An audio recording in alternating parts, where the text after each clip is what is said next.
I'm confident because I think fear trumps everything. That's why I'm confident. I don't think it's going to be a pleasant campaign. I don't think it's going to be a particularly truthful campaign.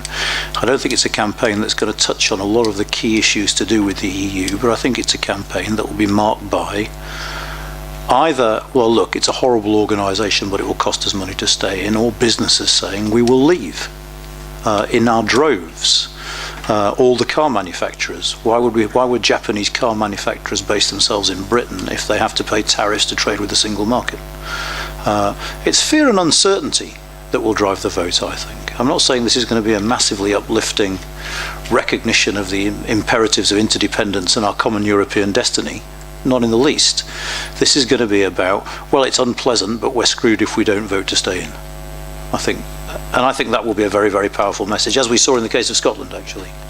And that's why I think that ultimately the vote to stay in, I mean, there are a lot of unknowns, what the question will be. There'll be a lot of bickering, for instance. It matters tremendously what the yes and the no is. You want to have yes on your side. So in Scotland, yes was independence.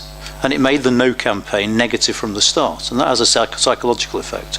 It will matter on who gets to vote, whether 16 and 17-year-olds get to vote. 16 and 17-year-olds are far more in favour of membership than older generations.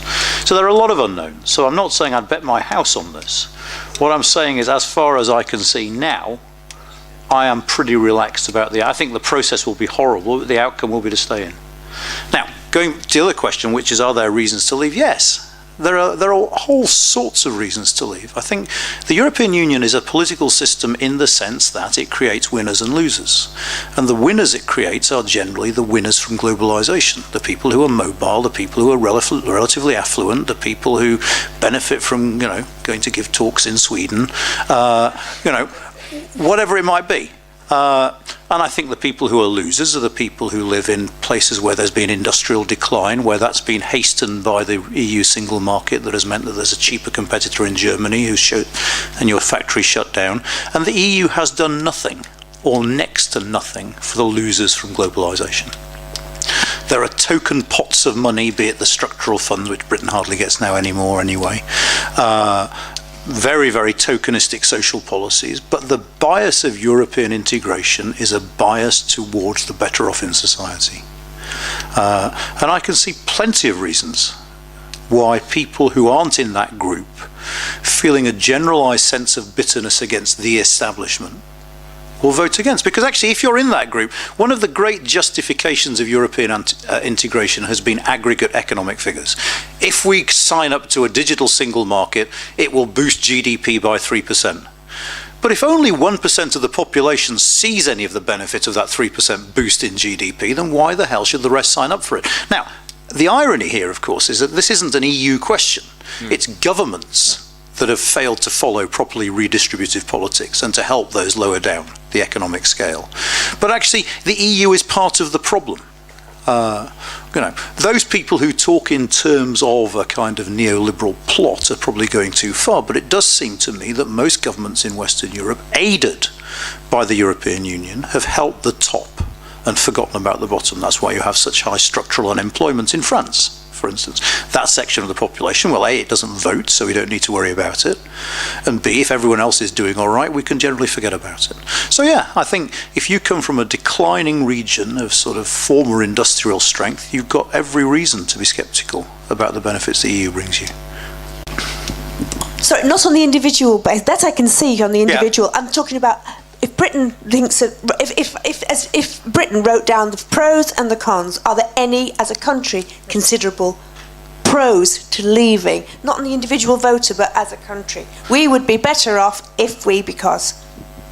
Well, that's the thing, isn't it? There's no such thing as Britain. Like there's no such thing as the national interest.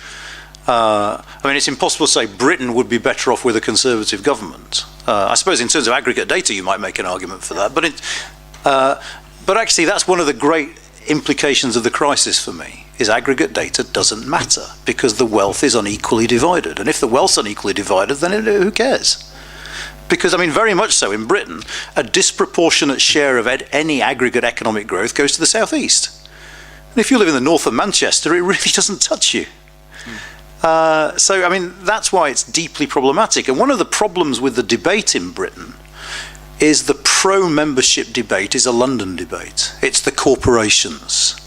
It's the London elite saying, well, we need to be part of this, otherwise how do we buy and sell our goods abroad? And that leaves, I mean, insofar as you want reasons why to be sceptical about the outcome, the danger is this is a very corporate-led and corporate-funded campaign to stay in that leaves the majority of the country cold. Because all they've got at their disposal is fear. And of course, Britain is, sorry, I'm rabbiting on, I'll be very quick. Britain is very different to other member states in many respects, but in one key respect, which is for every other member state, to a certain extent, European integration is an economic project conceived of for political objectives. Okay? So for the six, it's economics for peace. For the Central Europeans, it's economics for democracy and non-communism. For Spain, for Portugal, for Greece, it's an economic means to ensuring democratic resilience. For Britain, from the start, European integration has been a way of making us richer. There is no political narrative attached to this whatsoever, which is why it's less anchored in Britain. Because for us, it's a cost-benefit calculation. We don't believe all this stuff about keeping peace or enshrining democracy or all this sort of nonsense.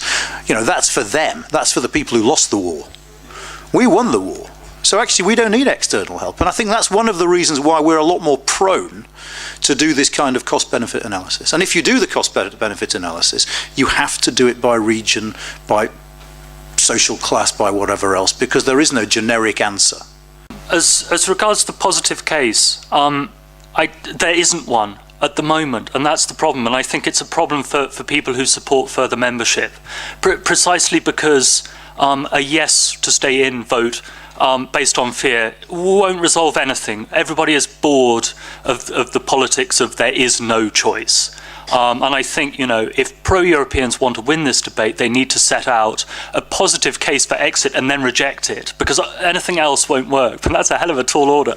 But it does mean that people like us, who in principle are, I suspect, sort of on the pro side, you know, that's sort of part of our workload, that we need to consider, you know, the constructive alternatives. It's not enough to say, you know, it's going to cost a lot of money. Britain just has this idea of a very straightforward economic international policy, and really it has nothing to challenge that.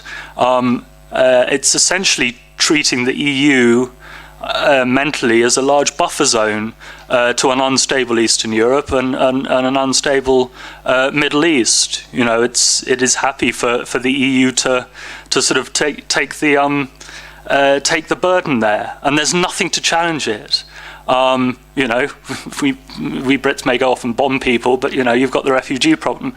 The trouble is that the UK doesn't see it that way, and they've mismanaged the EU because they see it in the same spirit of liberalisation. So Britain throws open its labour market to the new member states in 2004 without really thinking it through. You know, what measures do we need to put in place to recognise skills, to make sure they speak the language, etc., etc. You know, here's some cheap labour, it'll make the market, you know, more flexible. So it's more the way that the UK, I think, has interacted with the European Union that means that, you know, people in the UK have sort of suffered more. But I don't feel that in the rest of Europe, precisely because, you know, the EU has been used as a tool to sort of push back globalization and to try to set standards. But you've got to bear in mind, I mean, regardless of the costs and benefits of membership, the costs of leaving are hideous. Okay, even if you think membership is a bad thing, the costs of leaving might make staying in worthwhile. Because the costs of leaving are, we lose a prime minister, we lose a political party, we lose Scotland, and British exit isn't an event, it's a process that will take place over 2 years, and imagine those negotiations, which will be about the degree to which... One of the big problems with the debates in Britain about the EU is there's in, but no one's sure what the other side is. Is the other side WTO? Is the other side Norway? Is the other side Switzerland, sorry. No one knows what the alternative to membership is. No one's spelt that out. But if the British public voted to leave, the mess for the next 2 years will be indescribable. But the Tory party could easily split if we voted to stay in, because several of them, a lot of them, will campaign to go out. There's a political element to this. It's not just about immigration. It's also about a desire for self-government. And it's a curious thing because Britain talks and acts like a small state. There's a paradox to Eurosceptic thought. On the one hand, the ones who want to leave talk as if Britain were a tiny state being bullied by the EU, so we need to get out to govern ourselves, like the Scots talk about the UK. On the other hand, those same Eurosceptics say once we've left, China will negotiate with us as if we were equals. And there's a slight tension between the two sides. And just finally, very, very quickly on rhetoric, which is important. Back in 2013, David Cameron made his Bloomberg speech, which is the speech in which he said, I will be giving a referendum to the British people before the end of 2017. Towards the end of that speech, he said, I almost quote, I can't remember exactly, if I get the necessary reforms from the European Union, I will campaign with all my heart and all my soul for Britain to remain within it. That phrase has been removed from the version of the speech on the Number 10 website. Because it's far too positive for the current mood in the Conservative Party, so it's no longer there.